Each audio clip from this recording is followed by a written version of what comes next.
On this week's episode of Devil's Trap Podcast, sometimes you just wake up in a farmer's market.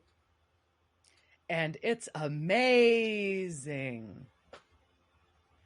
Let's do this.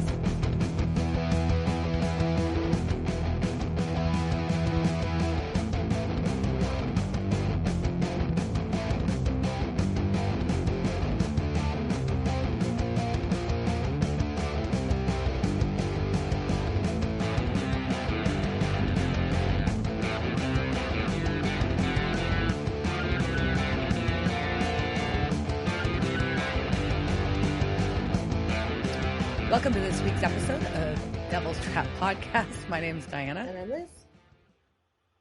I almost forgot the name of our podcast. I don't know what I'm doing over here. Don't mind me. That's just the thing, you know. Happy Monday, or whatever day it is we're recording. It is Monday. I'm just going to start hitting my head on this keyboard. It's a fucking Monday. It was a very Monday. We're going to talk about Season 8, Episode 3, Heartache today. What have you been up to in the meantime? I have no idea. I honestly just blanked on anything like that does not involve me laying on my couch and watching obscure Disney movies. You have been down watching some obscure Disney movies. I'm pretty impressed with some of them. Well, I did find out that Mr. Boogedy, which I highly recommend if you've not seen it, does have a sequel. And it's called The Bride of Boogedy. And I just haven't had the mindset to watch the sequel to it yet. But I was very excited to learn that. Noted. Whereas Diana's over here just deep in catching up on old seasons of Married at First Sight. Just terrible. I went and saw some bands. I know it's shocking information. Oh my God. Diana went and saw bands somewhere. Was that a venue you owned or a venue your friends own? I don't own a venue, but yes, the answer is yes. So yeah, no, got to see, it was quite a variety. We did, Angel White and Valerie June at the Longhorn Ballroom, and then Lulu and the Black Sheep and Justin Pickard and the Thunderbird Winos at Double Wide. Here's fun takeaways from that. Number one, well, I got to see two friends, that one just got out of hospital, like almost died, and I got to see them. That was pretty cool. My firefighter buddy that I mentioned before. And then the other one just got out of prison for weed cookies. So that was cool to see those people. Dave and I had a minor revelation. I think Rockabilly might be coming back. Maybe. Although I did. Okay, so Rockabilly did come back this weekend. That's because My Mom is Dating a Vampire. And in that movie, yes. Mr. Sheffield tries to date rape Aunt Hilda from Sabrina. I'm just telling you, that's the plot of the movie. If you watch it, you will see. Yeah. But in the movie, Hilda's really into Rockabilly. And she's like, oh my God, we're going to go see this venue. And then she was like, oh, well, there's a Rockabilly band playing. And I was like, why do they keep saying Rockabilly? And then they walked in, and it was the Royal Crowns, and they were like children when they were playing in it because they were babies and we were probably babies. So I don't know. Yeah. As long as swing dancing doesn't come back, we don't have a resurgence of Gap khakis, I'm fine.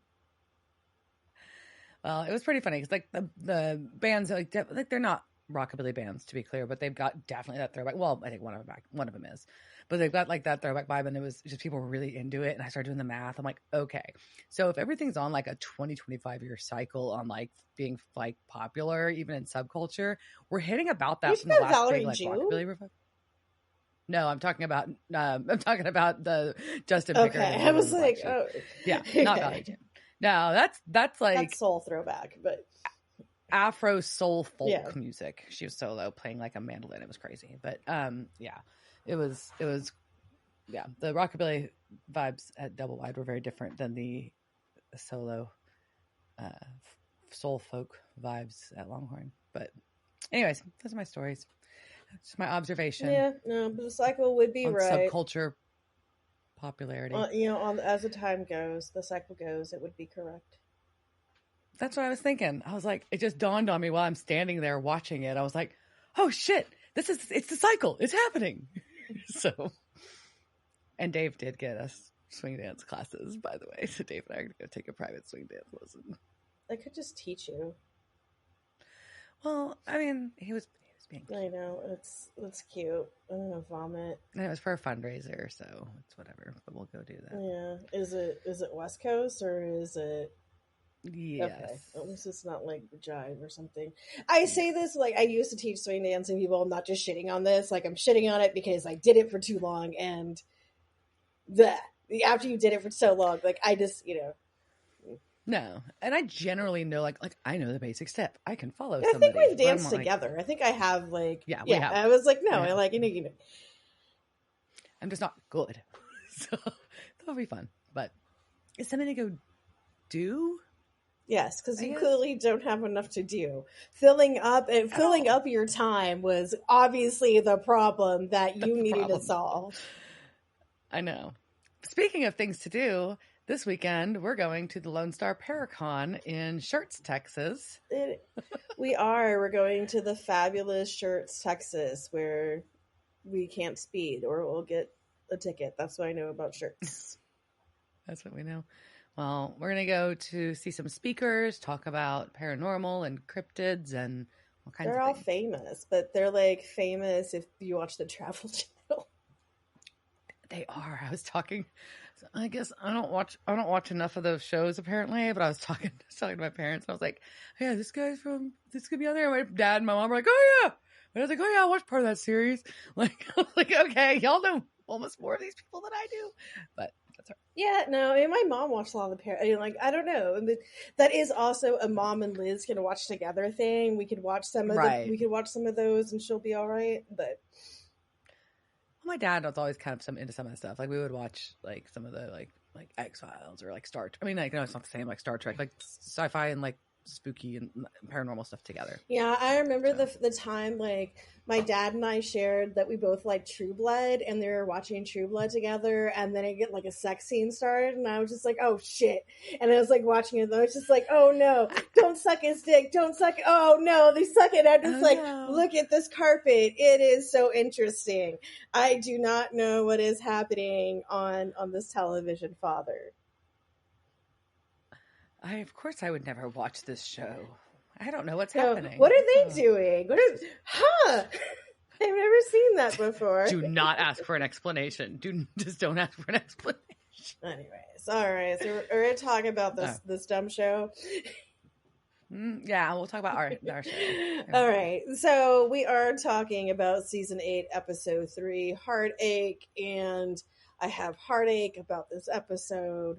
Or parts of it. Well, I mean, when there is, how do I put this?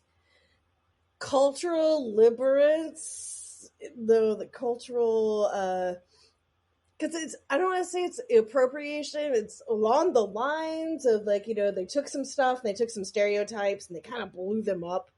And so there have been complaints from Indigenous communities who like watch this show, like who are just like, hey, like, I don't really appreciate like how we're being portrayed in it. Right. And I could see that, right? Because Mayan, like, as we'll get into this, Mayans aren't dead. Like Mayans still exist. No, I thought that was real fucking weird. And so I thought that was real bizarre. So I'll say like there are things about this, but this did first air October 17th, 2012, and was directed by Sir. He's not a knight. Jensen Ackles. I mean, he's not a knight yet. We don't know. Maybe someday Jensen may be knighted if that's still a thing. The monarchy still exists and people still knight things.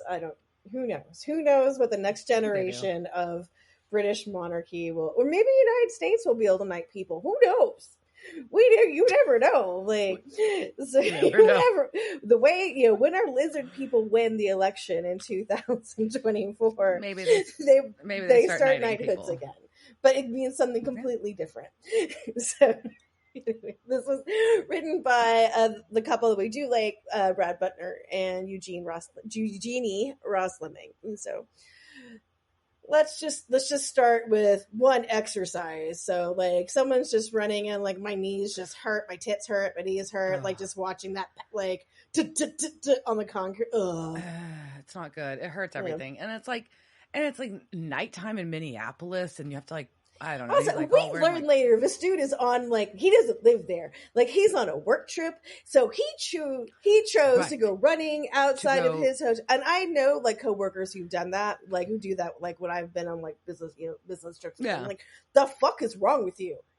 Like, I get going to the gym in the morning, but like, I'm just gonna, like, I guess the only place I thought it made sense was, like, my boss when we were at Disney.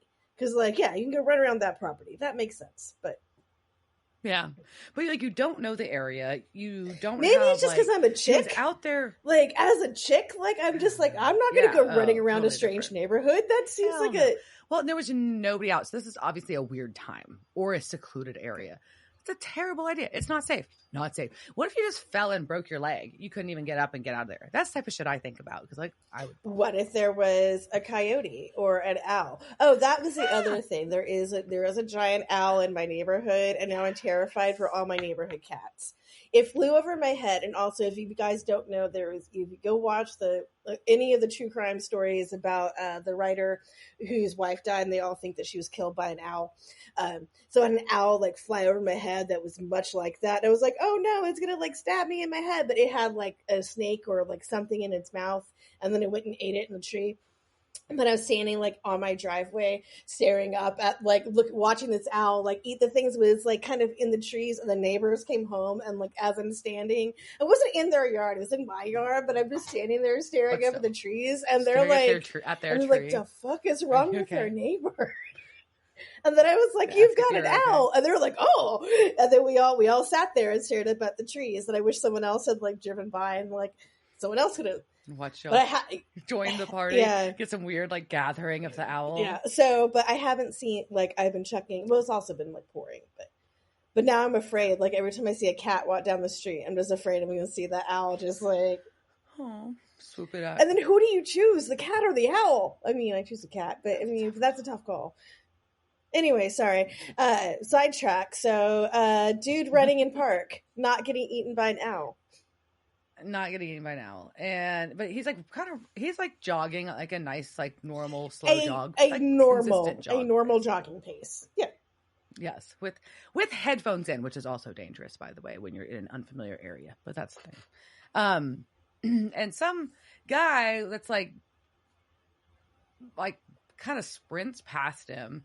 And they make a point of this on the show, so I will address that he is not a stereotypical runner physique. No, the fat people run.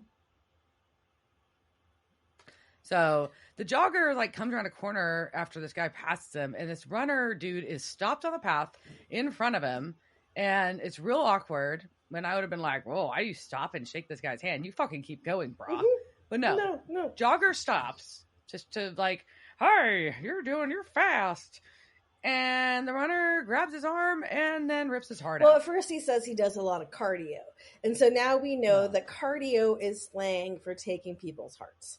So anytime somebody says, I do cardio, they mean they're going to go rip out someone's heart, and you shouldn't trust that person. Also, exercise kills. That is the entire theme of this episode, and now you can stop watching it. No, that's not the theme? Okay. No, actually, no, the theme is sports is dumb.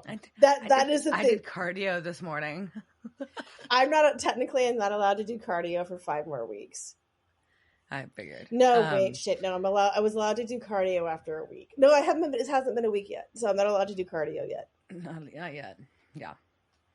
So we cut to Sam and Dean at a farmer's market where Sam is just eating an apple and Dean is reading the news while they walk. And he's basically like, hey, there's these cases in Minneapolis of guys getting their hearts ripped out. And Sam's like, literally, I guess? And he's like, the only way that interests me. I thought it was really funny, actually. Cleverly written line. But basically, he's like, this is a case. I'm stoked. Maybe it's heart-sucking, possessed satanic crack whore. The correct line is, he's like, it's either a ritual or some sort of a heart-sucking, possessed, satanic crack whore bat. Because I have hashtag goals after that line. Because that is my next, I'm trying to figure out, do I want to keep, stay in my career field? Becoming a heart-sucking, possessed, satanic crack whore bat seems like a pretty, what are the qualifications? Does it come with Yeah, do I have to get a fourth degree? Anyways, all right. So Sam's hair is even stupider than usual. I think it's real I shaggy. did. I've actually got a really good picture that I'll send to Diana to post of. I think I may just start doing this every episode of just me hating on Sam's hair. Yeah. Well, I mean, Sam's hair gauge is a thing. Yeah. And Sam's like, when shouldn't we just focus on finding Kevin in the tablet? And Dean's like, we've tried, but we needed to go. Let's go solve a case in the meantime. Sure. And then he realizes that he's at a farmer's market. And he's like, what? And occasionally I have woken up at a farmer's market and been like, what the fuck am I doing here?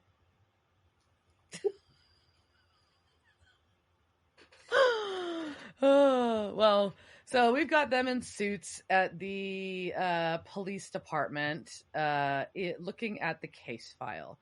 They're like, hey, this guy has no local connections. He's there for work, and he was not robbed. So this is real weird. And our detective Pike is like, hey, we did find this runner, Paul Hayes. We brought him in for questioning, but he's clear because he has a clean record. And we can't believe that this, like, overweight guy would have been able to overpower this super fit dude. So sorry. And he's real snarky with Dean. Yeah, the whole, like, he's got a very weird attitude, and Sam's like, why do you have this love-hate tension? Like, do you want to fuck? I'm not sure what's going on. But I'm also not sure why there's CCTV in this park. I'm glad there is, but, like, that makes me feel better. But although EFF did just put out a thing where they've got trackers of all the, cameras outside that cops and stuff are using, so you can go look to see like if you're being surveilled. So go check that out at EFF. Anyway, so this park though like has a CCTV, and so they're like, all right, we're gonna go find Paul. Yeah, so they go see Paul at his house, and Dean's like off, searching this guy's house while he pretends to pee like he always does, while Sam is talking to him. And Paul is very intent on making a smoothie. It's a lot. It's a lot. And it's the whole place is a lot, right? Like, this is just a one bedroom. It's like a 1 bedroom apartment stocked with like a Dick's Sporting Goods. And Sam's asking him questions about this jogger, and he's like, "Oh, I just never saw him again after I passed him." Oh, and he's like, "Well, you seem to have a lot of healthy habits," as he's like trying to like choke down and not gag on this smoothie he just made. And he's like, "I had a health scare. Put the spinach in it. You can't even taste it. Fuck you. Of course you can taste the goddamn spinach in this. Oh, it's a green smoothie. You just whip up the kale in it. You'll never even taste it. Fuck you." And also, I like spinach. I like kale. I don't want them in a smoothie. I don't want them. Fuck you. You can taste it. It tastes like you're drinking grass. But also, I figured out that Paul, like, started CrossFit. That is his problem. Like, that is why he can't stop talking about his shakes or his things. Like, a year ago, Paul found CrossFit. That's what it is. You solved it. Oh, my gosh. Yeah, he's fucking juicing. I wonder if he's vegan now. He can add that to the list of things to talk about incessantly. CrossFit. But there's a funny line here. Dean asks, he's like, "Oh, so now your body's a temple?" And Paul's like, "One I worship every day." And everybody's uncomfortable with that. So, yep, nobody wants to hear. Nobody gives a fuck about your diet, Susan. All right, so we got to a cafe. The bar. Well, at first I thought it was a bar, but then I saw like a pie in the window, and then I saw a cafe, so I switched out bar to cafe. But it's like a pub bar. Yeah, it looked like a place I wanted to eat dinner. I was like, I would like to eat lunch here. Yeah. So basically they're like, no, they didn't find anything at Paul's. But in the meantime, Dean found another case. So in Ames, which is near Des Moines, Iowa, this cop got arrested for murdering a pizza guy by ripping his heart out. But it happened while Paul was in jail being questioned. So it couldn't have been Paul. So that's sketchy as fuck. So now they got to go to Ames. And they find out that this 20-year veteran of the police force, like that's known to be an upstanding guy or whatever, ordered a pizza. Arthur is his name. Ordered a pizza, and then the delivery driver didn't show up to his next stop. Wouldn't that suck to be that guy's next stop? And like, then he never got his pizza, man. Like, he's just sitting there being like, what the fuck, Domino's? And And then you feel bad. So then the problem is, then you're pissed and you call the pizza place. You're like, what the Where's fuck? my pizza? And And you're all then you're mad. like, oh, and then he this poor dead? motherfucker's dead. And like, nobody knows. Like, that's a shitty position to be in. It is a shitty position to be in. We're not as shitty as the dead guy, but No, still. yeah, the pizza guy may have had it worse, but also, I don't know. Like, you still didn't get a pizza. But something else too, just while they were like in the barn, is kind of this recurring theme that's been happening through this episode, though, is Dean is also just poking at Sam missing shit, right? Like, while like, oh, you didn't hunt, and so you didn't see this, right? So this theme is starting to come back through this episode. Well, and then it started, I think, in the like you're pointing out, kind of a thread of it was when they were at the farmer's market, and Sam's like, "Well, I don't really want to do a case. We should just focus on the Kevin thing." Like, he doesn't really want to distract. He does not seem particularly interested in cases at all. He wants to solve the Kevin thing because he knows they're obligated to solve the Kevin thing, and that's his thing. And that's definitely a theme through this. And then obviously Dean poking at him for having not hunted for the year is like tied into that. And Sam keeps saying like, well, I had a good life for a year. Ooh. So they're like, all right, we're going to go talk to Arthur, this cop. And they're like, good luck. Because Arthur is fidgeting with his hands, rocking back and forth, and repeating a chant over and over again. Yeah, I don't think he's going to be very helpful. Not well. No. Not well. But they notice his eyes are two different colors. And he gets a little agitated. Dean throws holy water on him. But just nothing works, so they give up. And then that night at the police department where Arthur's cell is located, we get a scene of Arthur breaking a piece of metal off of his bed, and we see him lift this piece of metal to his face, and then there's a stabby noise and a yell. Yep. So, and we'll get to what he did. Although, obviously, I think most of you probably know, you saw the episode. I don't know if you watched the episode before you listen to this. I don't know what you do. But anyway, you do you. We know. They should, yeah. So, you should. You're doing it wrong. But maybe you just listen to this. If you're listening, you can listen to this instead of watching the episode. It's great. You could. All right, so we're going to go to the hotel, and Dean has gotten Google Translate on his phone. And he's very proud of himself. And Sam's actually pretty impressed that Dean has an app. Yeah, just an app at all. Good at all. And it says language unknown when they try to play the words that Arthur was saying. But Sam's phone rings and they get a call, and it's the police, and he answers it as Agent Sambora. But basically they need to get back down there or get to the hospital. Because Arthur is unconscious with a badge over one eye and strapped to a hospital bed. Because what he did was he took out his own eye. And apparently that actually was a scene, but it was too violent for the censors and got cut. Oh, interesting. Because I can imagine that being a little too gross. That'd be a lot. That'd be uncomfortable to watch. Eye stuff is just always gross. It's grosser than, I don't know why. If I dig out an eye, this grosser than me digging out my own heart. This is just easier to watch. It's so weird. Yeah, I don't know. It's hard. Yeah, ripping the hearts out, it's gross, but okay, I do that. But him cutting his eye out, that's hard. Much. I don't know. But the doctor is telling Dean, he was very thorough. He severed the optic nerve and removed the eye using a piece of bed frame. But he really doesn't look strong enough to have pulled that piece off of the bed, which is interesting. And if I ask about his different colored eyes, and he had an eye transplant. And that's when Diana starts drawing exclamation points, because it's going to have something to do with transplanted organs. So he cut out the transplanted eye. And Dean's like, all right, he's going to get this doctor to help him trace these organs. Which I don't know if they're allowed to do that. But I guess she thought she was because they're pretending to be law enforcement. I don't know. I don't know the rules on that. What was general HIPAA violation? But yeah, I'm pretty sure that information is not just... But you could search... I'm pretty sure you could search the organ transplant database and probably find that if you're a doctor. I guess if you're a doctor, you have to have some of that info, I guess. I don't know. Like, I don't trust. Like, I'm like, well, you can get whatever information you want if you try hard enough. Well, I mean, anyways, so back to the motel. Sam is researching, and he figures out that Paul also had a transplant. So that's interesting update, which we had already, if you being intuitive, you piece together that was probably the case.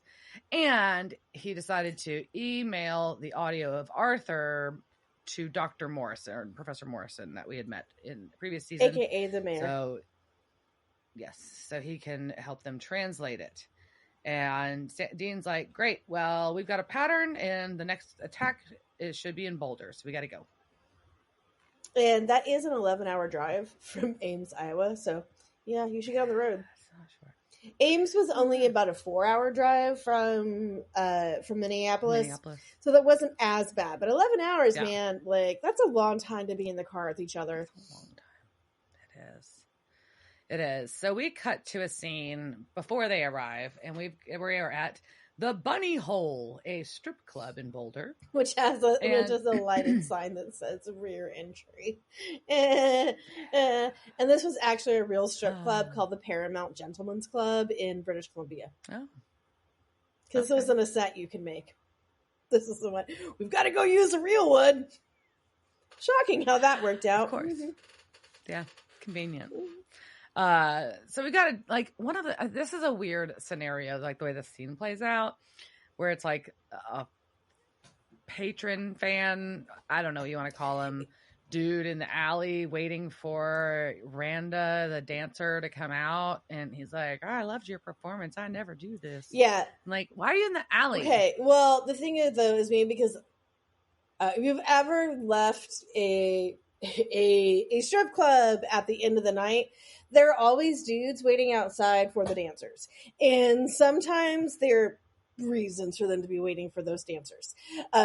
I can only assume this place in Boulder doesn't have a parking lot. And so, like, this is like where he was waiting to try and like pick her up as she was going out. She seemed to expect him. Like, she was going to meet him. It looked like, I don't know. I think she just was going outside to see like what, or maybe like they had a dance inside, and then she was like that was something that was implied, right? Like, let's go to the champagne room outside. That's what I was gonna say. I was like, why are they in the champagne room if they're doing maybe this club just didn't have one, and instead, or maybe like there was, that wasn't allowed in that club, and she had to go in the alley. I don't know. Maybe it was totally nude, though. We learned from one of the other signs, so you never know. But so they go further into the alley. Anyways, I know, right? I don't know what you're talking about. I've never been to a strip club. I'm just kidding. They go further into the alley. She pushes him against the wall, feels him up, and rips out his heart. He thinks he's getting lucky, but instead he's getting cardio. Oh. Well, like you said, on their 11-hour drive, Sam and Dean are still driving, and Dean's in such a good mood about this case, and Sam is not. He is zoned out. And Dean is not reading the room on this.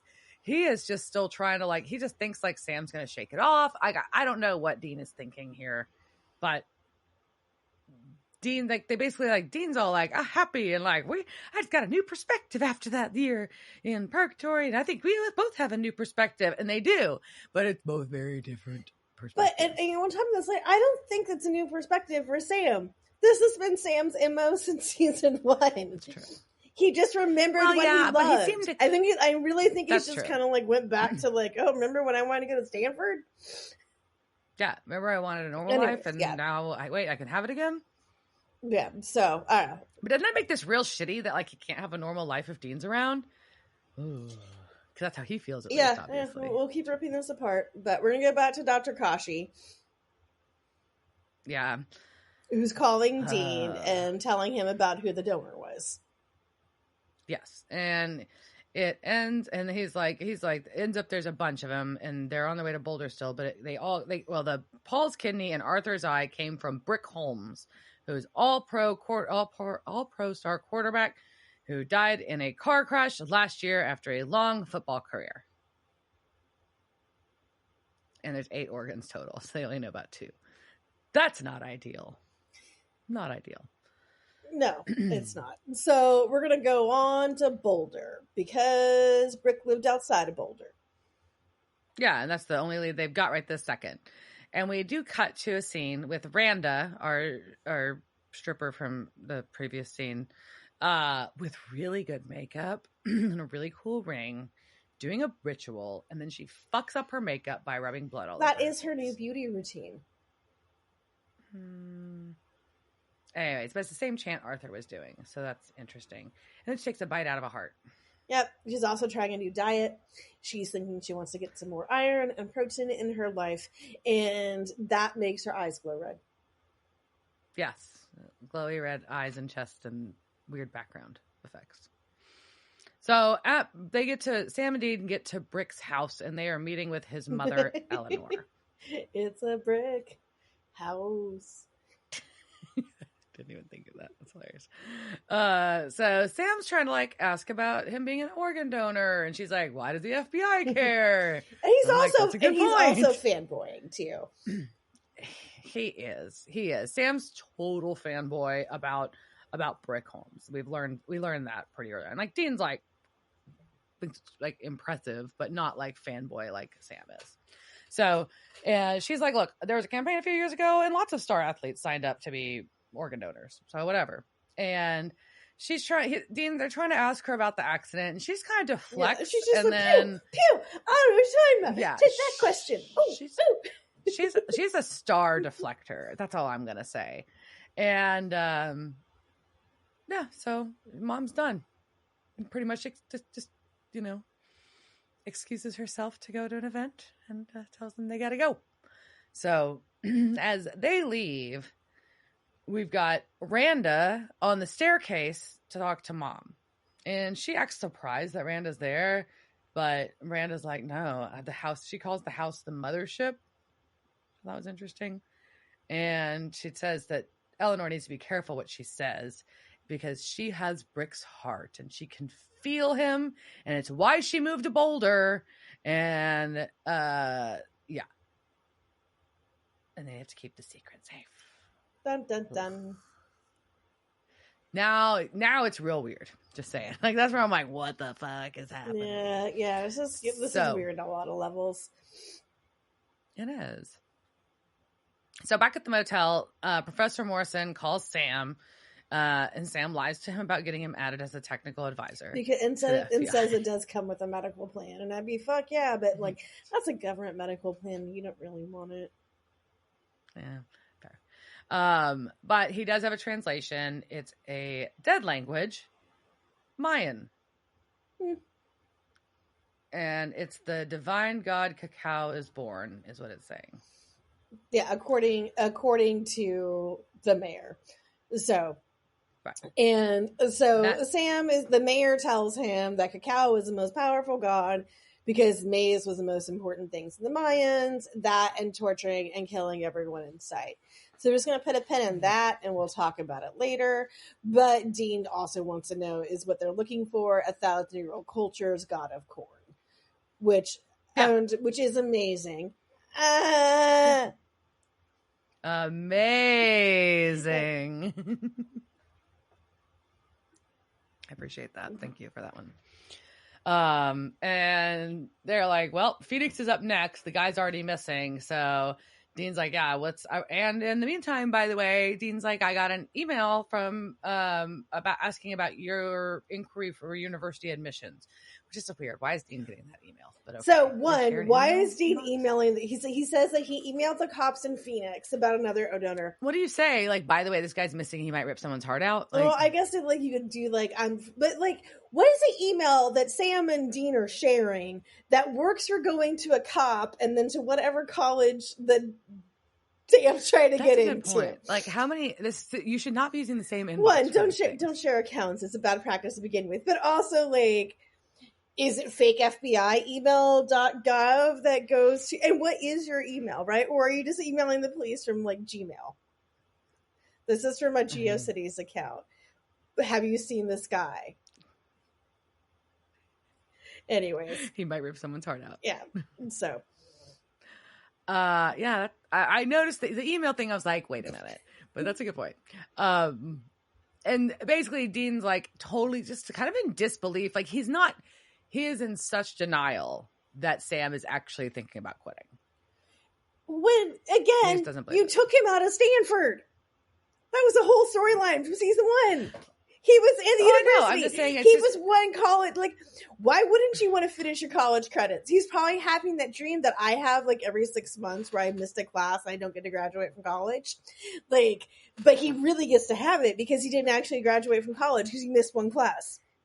So, anyways, Sam's just looking for options. Dean doesn't understand things, but he also thinks that Eleanor is hiding things. Yeah, so they're going to go break into the Holmes house because they know she's at an event. Because, no big deal. They're just going to break in a rich person's house that has no alarm or motion lights or any. Also, Randa. I want to call her Randa because I want to sing "Help Me, Randa" throughout this. So, and her name was spelled Randa in the transcript. So, anyways, but she's also not there. She's gone. Like Lucky.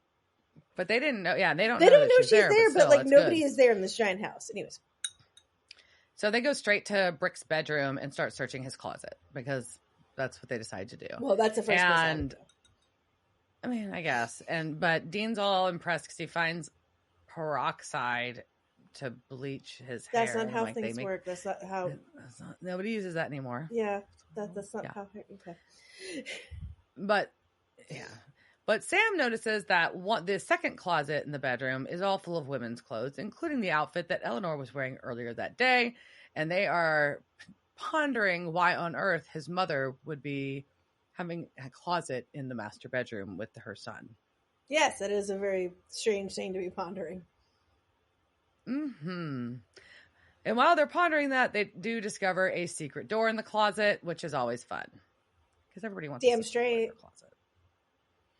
And it's full of sports memorabilia, but not just football. It has baseball, boxing, race car driving, jousting, cricket, archery, swords, and golf. Yes, although Sam does call it a cricket mallet, but it's a cricket bat. Yeah, it's a bat. No, you're right. But Sam's just like such a fanboy that he's just like, well, he just proves Brick just loves sports and athletes, and he just loves it all. And Dean's like, this is weird. And he finds a box of letters, and they are a variety of letters over time. All of them are written to Betsy and say, love me. And they're all about very prominent athletic moments. And yeah, so it's a weird situation. Back at the motel, Sam has pulled up 4 of the athletes mentioned photos and going back 70 years, and they all appear to be the same guy, just with changes to hair and hair color. And things Wooly like that. Willy. This is what this looked like because they go through like the different things of like his hair and like his pictures until the end where he's just hilarious. Like bald with a mustache and like a really extensive, and like it's the handlebar mustache and he's bald. That I don't know if you're too young to know what Wooly Willy is, go look that up. And I don't know, maybe you shouldn't Google Wooly Willy. That may get you someplace. I'm concerned about that, but it was a magnetic toy. If that helps, is that better or worse? I don't know. So Dean. Okay, go on. Then I'll break in. We're gonna break into lore in a minute, but I'm gonna let you set it up. Dean's like, well, the Mayans were really into sports, and the athletes would make sacrifices to cacao by killing and cutting out the heart or eating it of people. So. Yeah, so we're going to go to lore, because this is now where we've just had enough. Yeah. Okay. So Dean says, here, I'm just going to repeat the quote. The Maya were all about war and torture and conquest and sports. It says their athletes were treated like kings. The Mayan jocks made sacrifices to cacao by, ready for this, killing a victim, pulling out his heart, and eating it. They believe the rituals gave them supercharged power over their opponents. Okay. None of that is real, but some of it. All right, we're going to back up. We're going to back this train up a little bit to go, it's kind of the first problem, right? And that is what Arthur was repeating over and over again, which eventually helped me Randa was using as during her beauty routine, right? And that is this phrase in Mayan. And according to Super Gangnam Style Tumblr, which was hilarious, I love that name. That was so good.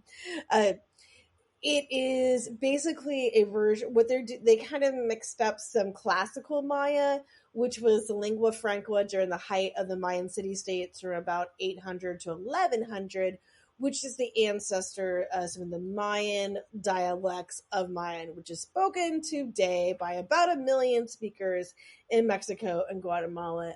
Mayan, like I said, it's not dead. Like living people still talk with yeah, we've met some. Yes, I have met very in different I've met many. I would say I've met many Mayans, but I've met a few Mayans, and a few Mayans, yeah. And so, but what we can basically take from what they were trying to say in that phrase.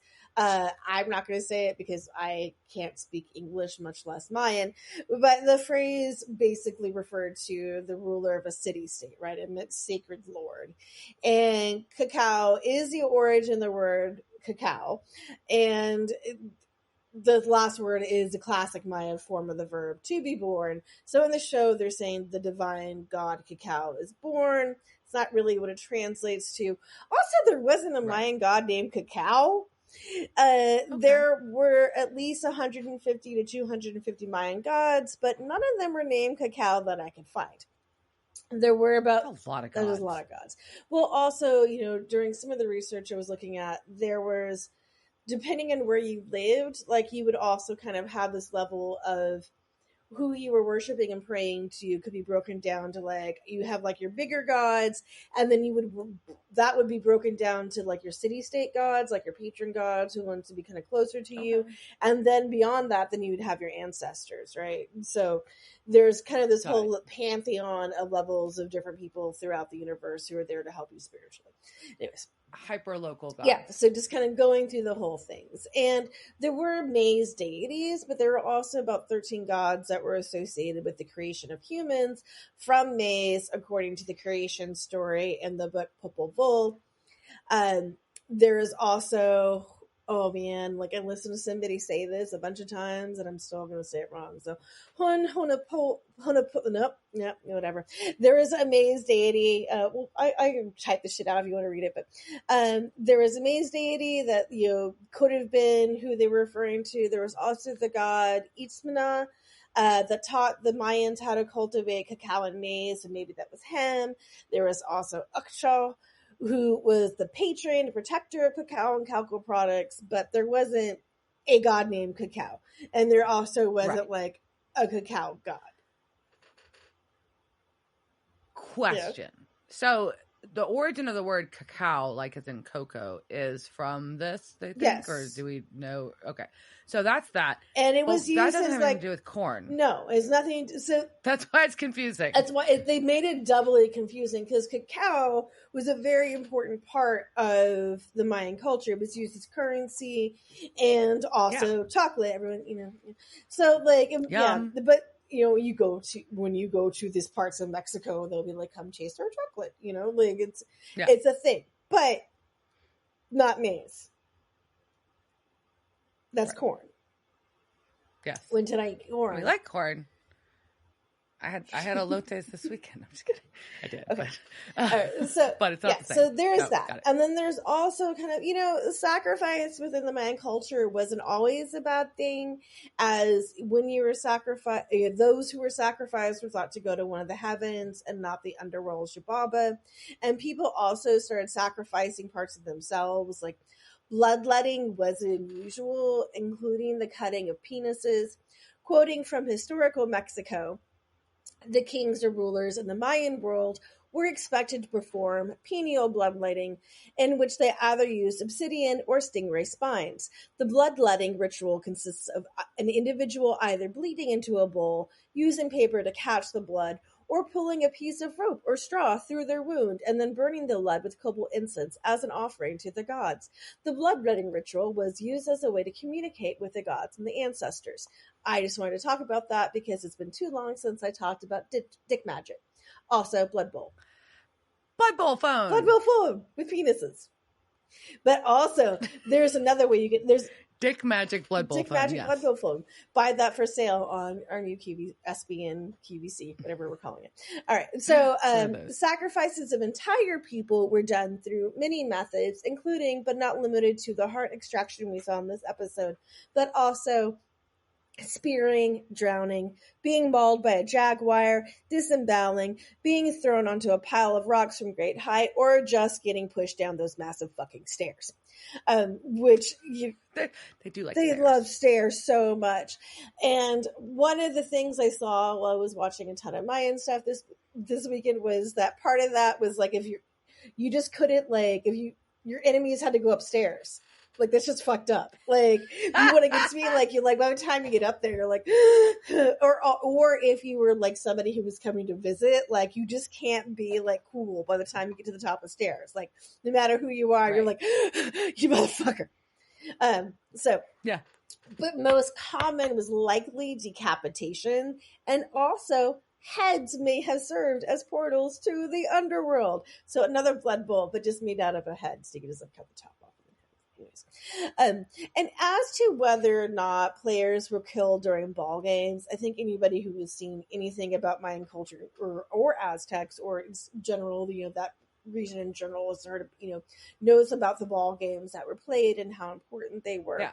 But we've also heard that, right, that ball players were sacrificed as part of this game. And it is most likely that neither the winners nor losers were sacrificed during the ball games because, one, that's just not an effective way to have a sport. Yeah. Because you're killing all your best players all the time. It's hard to get people to want to play. Like, nobody wants to watch the B team, right? Like, once you kill off the A, like, all right, like, but there is the exception that sometimes games would take place instead of going to war against a city. And in this case, teams from both cities would play each other, and the leader of the losing team may be killed. Although often they were allowed to live as long as the losing city would supply the winners with a quantity of jade, obsidian, or other special goods. And corn. Corn, yes. We have this mace and this cacao. Would you like this instead of killing us, right? There also are extremely deep ties to the Mayan religion and the ball game. So the game did offer an opportunity to show your devoutness to the gods. So sacrificing captured kings and high lords or the losing opponents of a game could be seen as a very important offering that you would make. So yes, sometimes that would be associated with the game, but not in the way that they would think, and the way that also that they make it sound in this episode, right? And that's part of, yes, the Mayans, it was a violent culture, but not all the time. And a lot of that is just because that is what we know based on what was told through pop culture or, the conquerors. And, also the conquerors burned a whole bunch of shit when they did that. So there's a lot of parts of the history that we don't know. Although, they do have one of the most advanced written languages, like, of all civilizations. So we actually do get to know more than we thought once that got cracked, which is a whole other interesting story. And go watch, there's a National Geographic or a PBS documentary on it. Watch this. And didn't they have like a big calendar that everybody was really excited so about? yes, there is a whole other thing on the Mayan calendar because remember, according to the Mayan calendar, the world is supposed to end, I think, in 2012, probably when this episode came out. But there are all sorts of things like it's the misinterpretations of it, that the different parts of the. I watched a whole bunch of it. I don't know. You can watch it, but like, I know. There is a whole thing in there about the Mayan advanced component of their society. It's really interesting when you look at the way their language is made up, like how, like, I'm not gonna digress too much. Go Google this shit and watch it yourself. But it's very interesting, and the whether or not the world is supposed to end when the Mayan calendar ends is also. That's probably misinterpretation. But, or it could just mean we're in a really shitty time afterward. No. It's all. Oh. No, don't say that. So everything good happened after 2012. Oh. Anyhow, let's go back to talking. I have a Mayan God tattoo. You do. I do. We went to go see. I didn't get it there. I got it later on. But when Babe and I got married in Tulum, we went to the ruins, and they are mostly in reverence to the descending god, is what they call him. I will not try to pronounce his. Mm-hmm.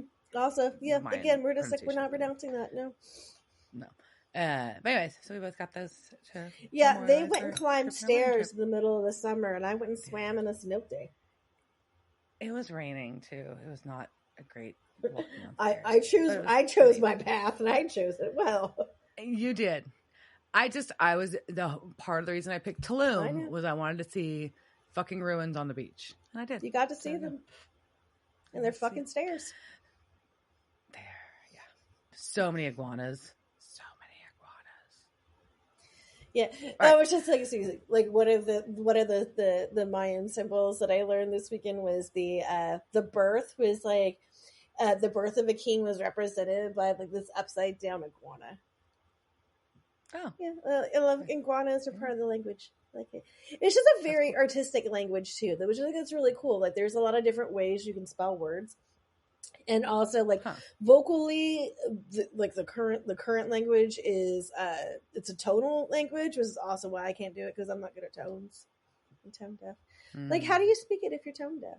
But anyways, okay, God damn it! All right, we're gonna run us over again. All right, so let's see. My next note says Dean thinks that Brick was a very old Mayan. And Sam thinks the spell went along with his parts, but at least he wasn't a motherfucker. He was not a motherfucker. But he is a little bit bummed about the whole thing. Because they find a picture of the old-timey version of Brick with a woman captioned as his wife, Betsy. And that is Eleanor, when she was young.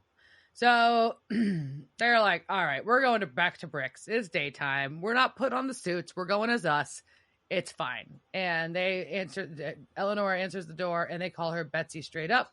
Like, you need to talk. People are fucking dying. And she's like, I didn't know about the murders. I thought it'd be over when Brick died. And anyway, so she ends up telling the whole fucking story.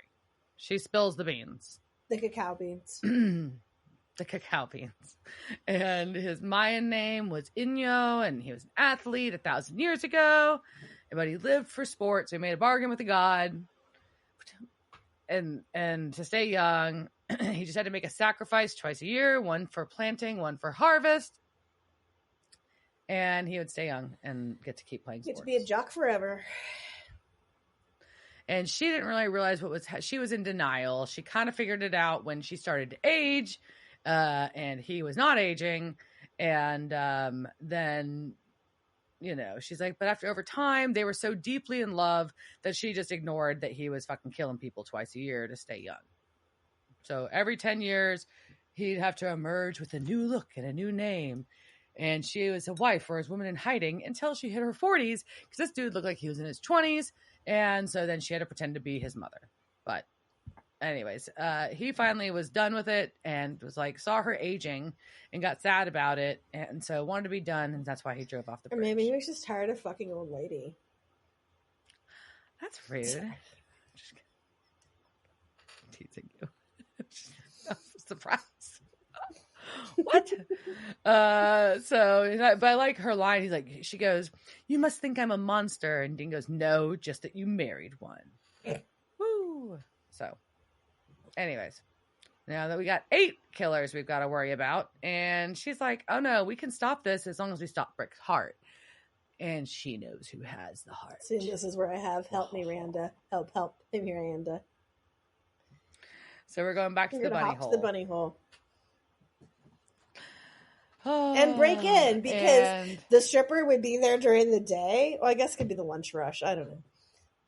But why do you have to break in if there's lunch rush? It's very odd. Like, it's closed, but she's there. I don't know. Why is she there all the time? I don't know. Dean just wants to go to the strip club, I think is what happened. He was not disappointed about this. So they break in and they're like, they go into the locker room and we get a real gross Dean line. They're in the locker room and he kind of smirks and says to Sam, "Smell that?" And Sam says, "You're gross." And you are. You're very gross. And nobody likes the way a strip club smells. Especially not that locker room. It smells like way too much perfume. Perfume. That bad perfume. And also, locker room, my ass. It's just a bathroom. We all know it's just a fucking bathroom. Anyways, okay. So, yeah. We go out. The main club, and the lights come out, and here comes Randa.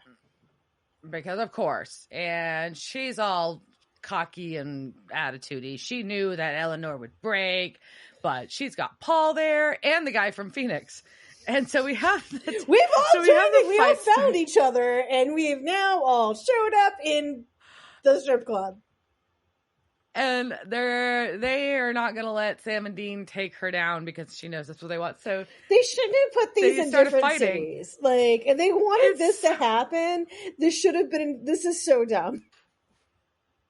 I'm just really amused that when they start to fight, the guy from Phoenix introduces himself to Dean while beating him up as, "I'm the guy from Phoenix." Like, while they're fighting. I'm the guy from Phoenix that you're looking for. What? I was dying at the guy from Phoenix. I'm like, what the fuck, bro?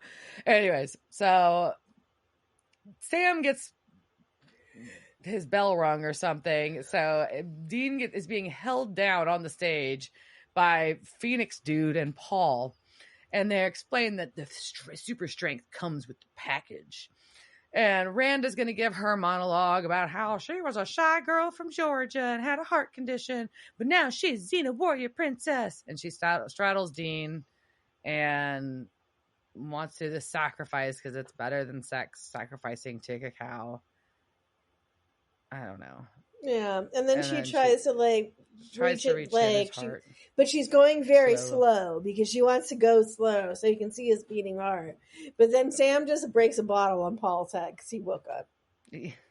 Yeah, and Dean's able to pull a demon blade and stab Randa. Or the fancy whatever, some blades. I don't know why it's not obsidian. Like, that would have made sense. Like, why didn't you stab them with an obsidian? Right. Maybe they already did. I think they already did that to something in this.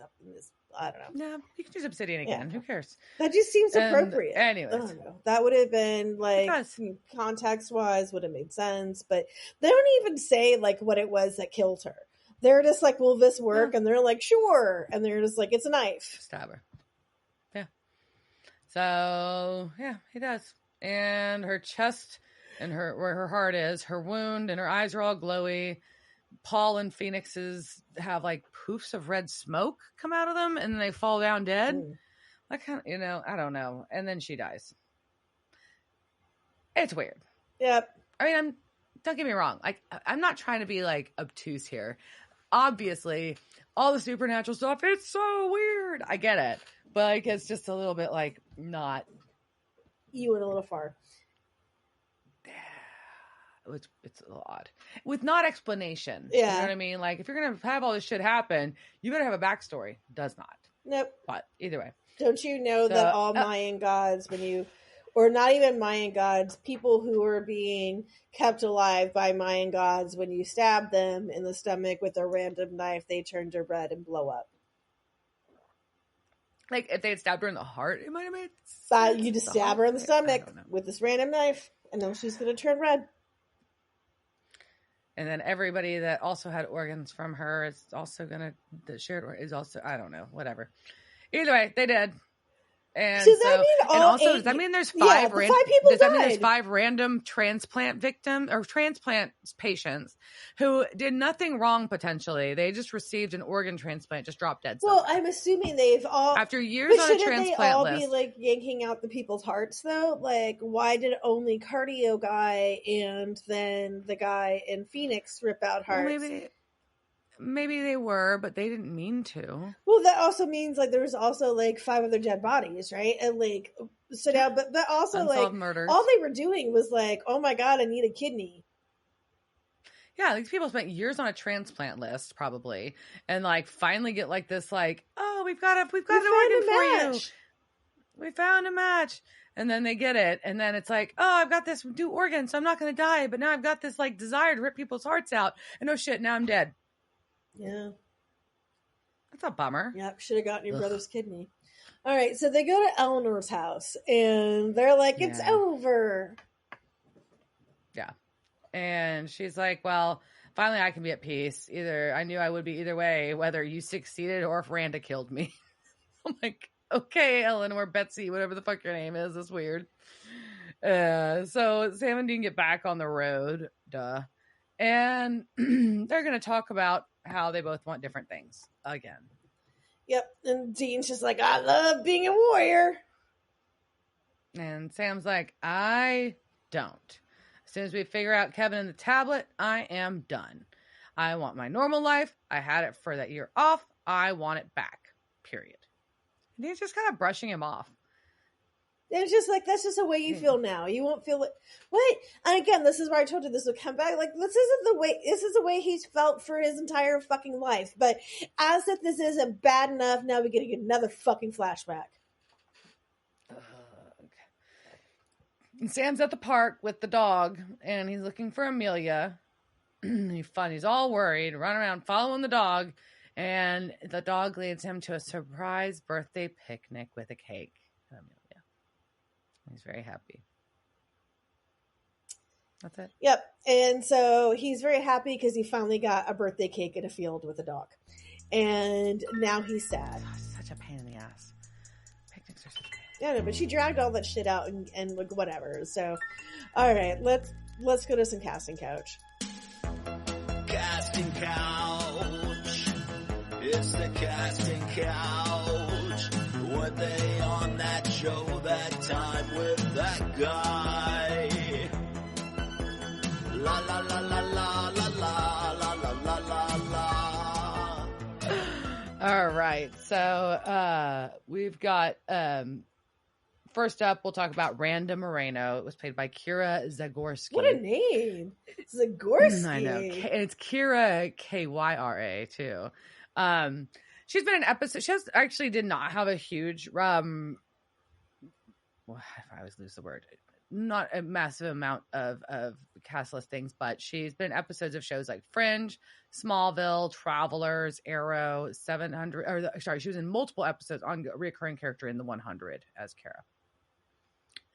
I'll mention the guy from Phoenix was played by Jimmy. Was his character? The character was supposed to be Jimmy Tong. It was played by Daryl Kwan. And he's actually a stuntman, and he's been a stuntman in a lot of things like Deadpool, Power Rangers, Suicide Squad, Step Up, All In, and 3 of the Twilight movies. So that is impressive. I'm gonna back over to Eleanor Holmes, aka Betsy, was played by Petty McCormack, and she's had quite a career in film and television, dating back to the mid-50s. I just tried to pick out a couple of things that stood out to me. So her resume and background is way too big. I don't know. I don't have the word. It's just massive. But she was Rhoda in The Bad Seed in 1956. Joanna in The Adventures of Huckleberry Finn in 1960.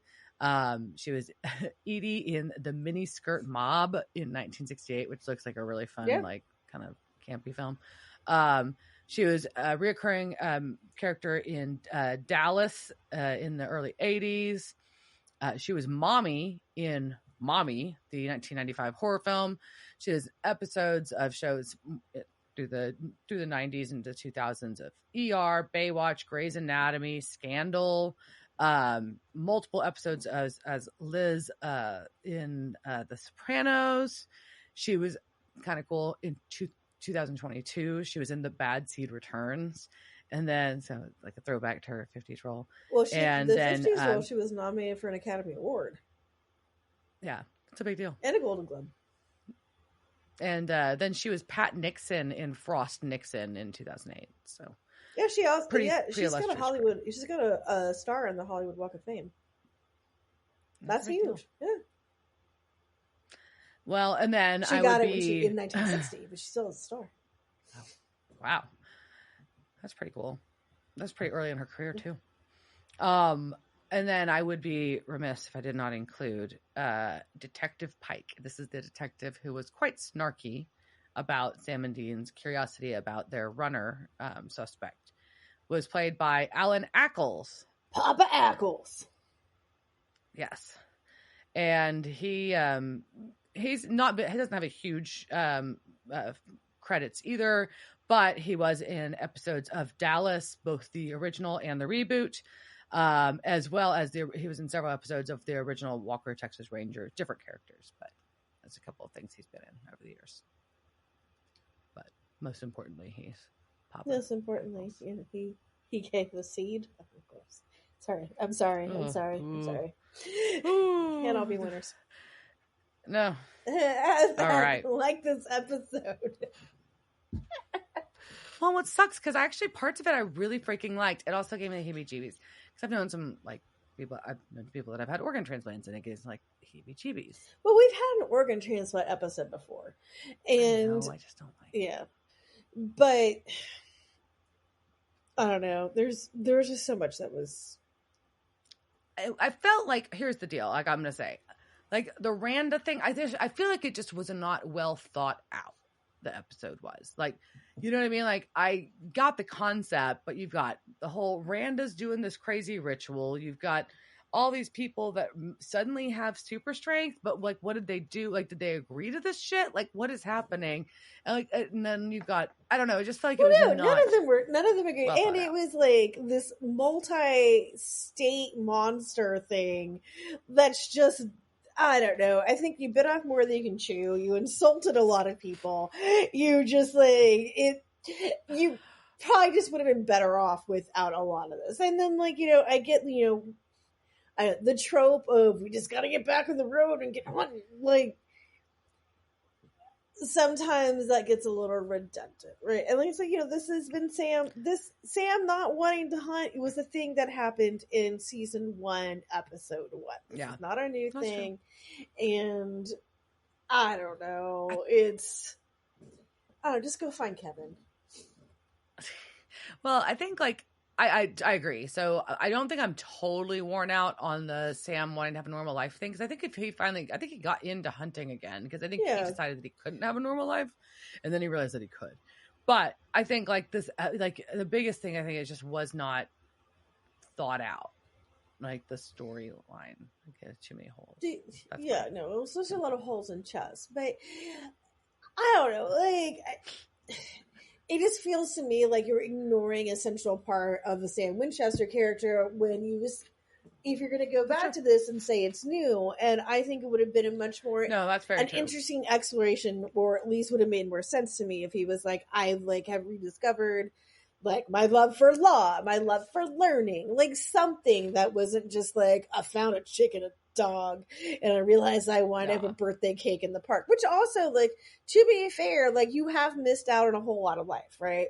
You've been on the road. You haven't had a birthday cake. You haven't had all this stuff. Although you may have had it with Jessica. I don't know. Yeah, but you didn't get to complete it. Yeah. So no, I think that is a big error, and not acknowledging Sam has rediscovered this, not oh, it's a new thing. I'm done hunting. But no, Sam's always kind of wanted to be done hunting. He was only doing it because he felt like he had to, or he had no other options. Yeah. And also so last week Dean was a psychopath. And part of it, I know these were probably shot around and moved in different orders, probably for somebody's shooting schedule. But at the same time, last week you were so angry and bitter and psycho, and now you're just super happy, Dean. I feel like there's some discontinuity there. I agree. I noticed that too, and I thought that was odd. Like, he was all angsty and I'm mad because I was in purgatory. Now he's like, I love hunting. This is the best. I got a new perspective. Yeah, and I think you could tell it was like reordered, right? Like, this would have made more sense before the last one. Yeah, agreed. And they also should have brought the mayor back. Mainly just because I like the mayor. They're going to have him on the phone, they might as well show us the mayor, right? Yeah, he's fun. Okay. Well, we haven't gone that much over time. So, with that, I think, maybe next week's will be better. Hope so. All right, cheers, jerk. Cheers, bitch. Devil's Trap Podcast is a Don't Get It production. Meow. Devil's Trap Podcast is part of the Ship It Studios podcast network. Thanks for listening to this week's episode of Devil's Trap Podcast. You can follow us on Instagram at Devil's Trap Podcast, Twitter at Devil's Trap Pod, or you can email us at devilstrap@devilstrappodcast.com. Don't forget to subscribe, leave reviews, and share with all your friends. We're at all your favorite podcast outlets and at devilstrappodcast.com. I'm Babe. Thanks for tuning in, and we'll see you next time.